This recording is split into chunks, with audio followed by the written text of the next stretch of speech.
Seperti apa sebenarnya Mira, Anda melihat RUU PDP ini apakah akan menjadi payung untuk melindungi risiko kebocoran data?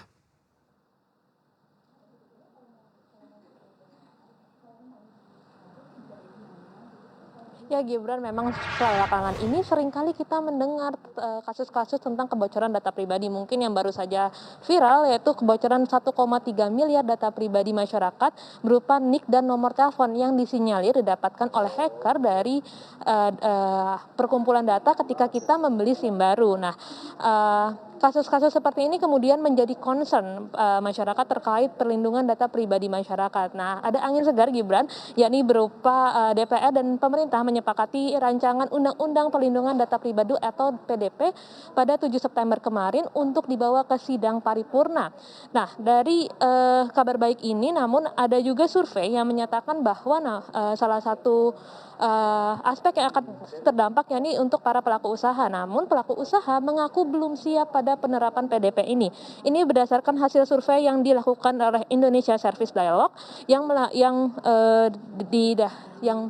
mensurvei berbagai pelaku usaha lintas sektor, baik startup maupun non-startup, yang menyatakan bahwa hanya 20% dari para pelaku usaha ini yang memiliki data protection officer, salah satu yang bertugas untuk melindungi data pribadi para konsumennya. Nah, data protection officer ini menjadi perhatian dan tantangan bagi para pelaku usaha karena membutuhkan sumber daya manusia dan juga restrukturisasi sistem atau pembaharuan sistem sehingga dapat mengkomplai dari UU PDP sendiri. Berikut kita dengarkan keterangan dari Devi Aryani, Direktur Eksekutif Indonesia Service Dialog Council terkait hasil survei yang telah dilakukan berikut ini.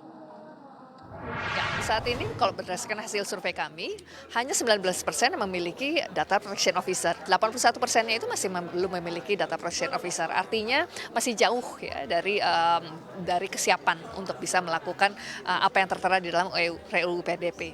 Nah, sekarang kalau misalnya kita lihat investasi apa yang perlu dilakukan, ada investasi sumber daya manusia, ada investasi dari sisi sistem, otomasi sistemnya.